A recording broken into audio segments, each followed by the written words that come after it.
Ignition sequence starts. 6, 5, 4, 3, 2, 1, 0. Liftoff. We have a liftoff.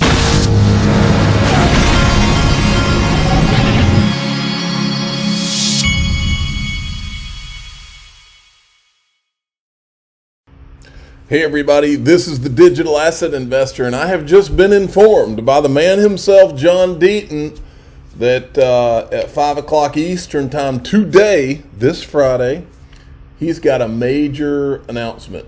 Big announcement today at 5. I'll show you I tweeted it out. But first I want to show you, this was big for me, big thing I heard yesterday.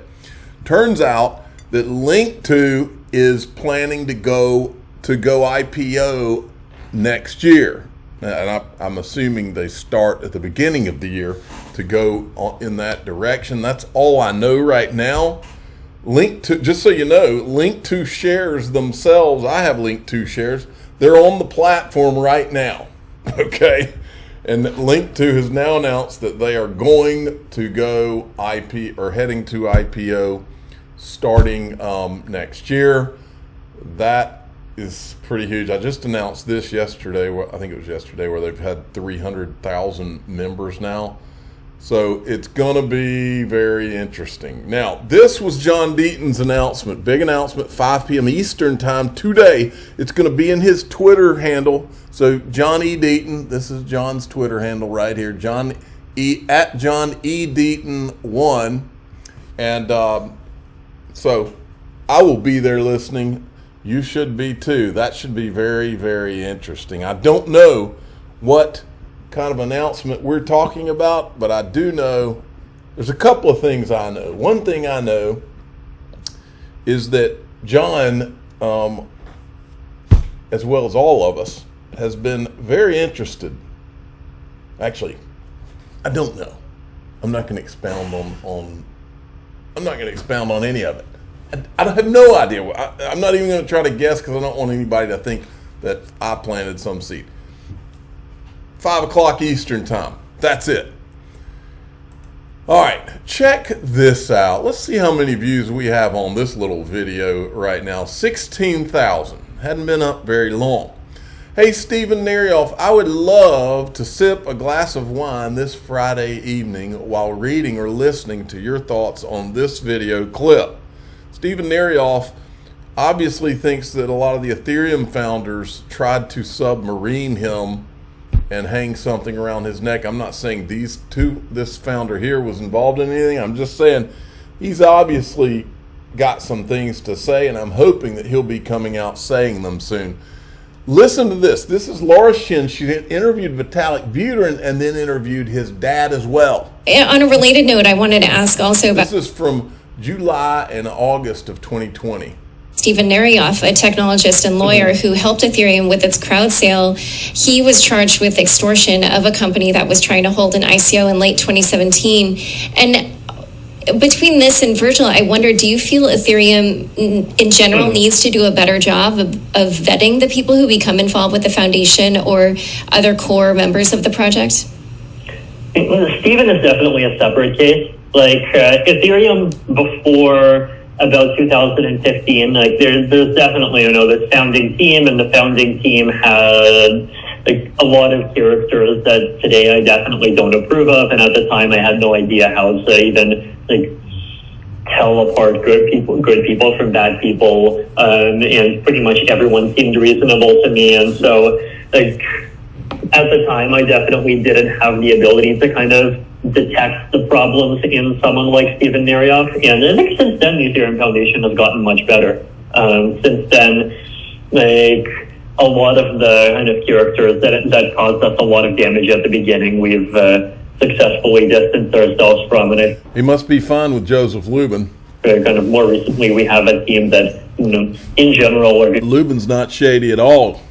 Happy with. And I'm definitely not willing to allow kind of Virgil to be put into the bad character bucket just because he was more geopolitically open-minded than a lot of other people. Like I'm very happy to kind of burn reputation points. I think geopolitically open-minded must mean when you work with the country that starts with a C. And to some extent, there, he's like, no, that's definitely not the same thing as like what Steven did, which involved like huge amounts of like fraud and behaving in, I think, definitely very like ways that made women around him very uncomfortable at the very least, and all of those things. Like doing that, that's a shady character, man. And like I'm definitely happy I'm better at that. I think the Ethereum Foundation's better at detecting him than it was at detecting a lot of other people.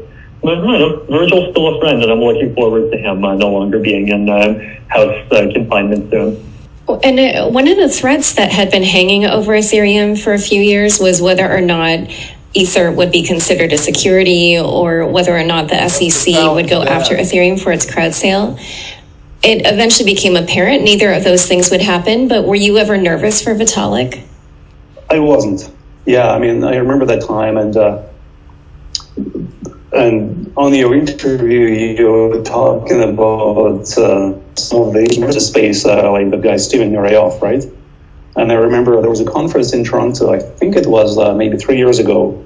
We got together with Alex, and I just happened to be present at that conversation. Steven was really trying to basically explain to Vitalik that, Vitalik, this is very dangerous, you're going to go to jail, and I'm the only person who can save you because I have all this awesome connection, all kinds of people and law enforcement and, Senate and whatnot. And after we talked to him, and then, I'm talking to Vitalik, and I'm asking, how do you feel? And he said, well, but also, like, when there's so much pressure being applied to me, then I kind of start to question, is this really real?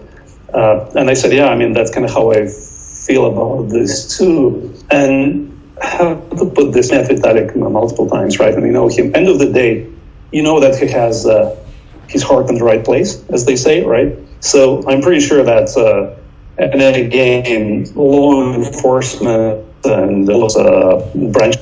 So if your heart's in the right place, you can do an illegal ICO as long as your heart's in the right place. Or government, they don't have to be reasonable, but I kind of have to believe that when people talk to Vitalik and they see this is his intent, right? It was never his mind to trying to make money or whatever. Invited. But did he make money? With this, right? And if you think back into this whole ICO craze, right? He was. These guys weren't interested in money at all. Can you believe it?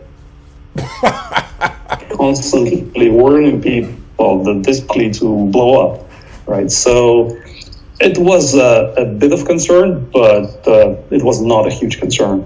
Yeah, it's interesting that you mentioned Steven Nureyev just then, because I do think in general, and Vitalik has talked about this, that one of his biggest challenges, if not the biggest challenge, I actually think he said this in that interview I published on Tuesday, that his biggest challenge in steering Ethereum to where it is today was the social aspect, like people-related issues.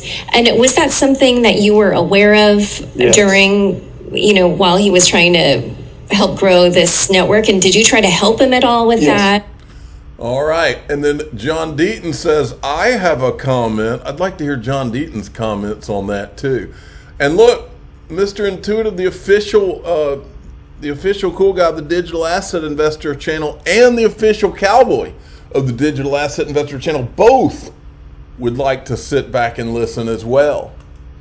Look, this was an interesting clip put up here from Digital Perspectives, Brad Combs this morning. This is Barry Eichengreen, and he was, he's been involved, I've spotted him several times. He talked on BlockStars to David Schwartz. He was sitting in the audience and asked the question when Brad Garlinghouse was in Switzerland. Listen to what he says here. Two things.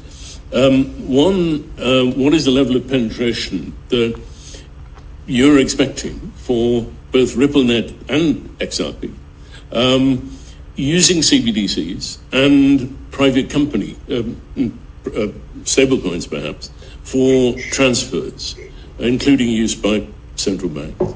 What sort of, well, there are two things. and rightly so.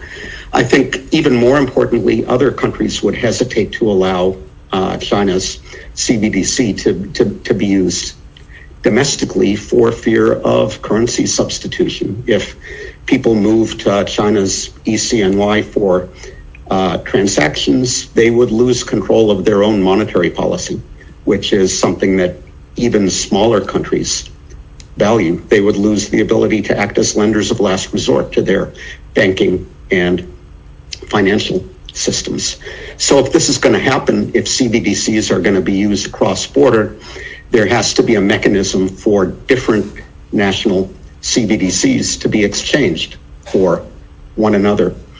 Technically, we know how to do this. The Bank for International Settlements, with cooperation of different central banks, including the PBOC, have done sandbox experiments with M-bridges, multiple CBDC bridges, dedicated digital corridors with licensed dealers to burn one CBDC and create another.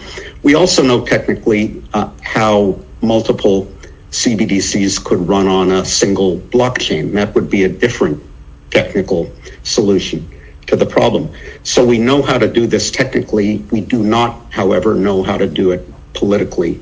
We do not know how to govern a blockchain on which 110 CBDCs run.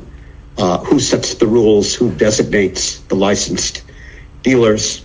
This would be an order of magnitude more intractable a problem than, for example, World Trade Organization governance.